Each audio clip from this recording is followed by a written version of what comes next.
Binabantayan na rin ng mga Pinoy sa Lebanon na gusto nang umuwi sa Pilipinas.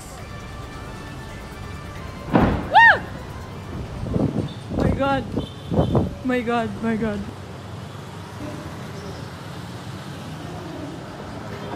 Itinaas na ang Alert Level 3 o voluntary repatriation sa Lebanon dahil sa girian ng Israel at grupong Hezbollah sa border ng dalawang bansa.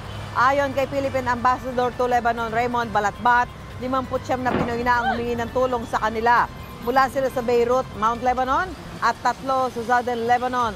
Dahil dito, gumawa na ng task force ang Department of Migrant Workers para matutukan ang evacuation plan roon sakaling lumala ang tensyon. Umaasa naman ang Department of Foreign Affairs na gamitin na ng mga OFW ang pagkakataon na makauwi sa Pilipinas habang bukas pa ang airport sa Beirut.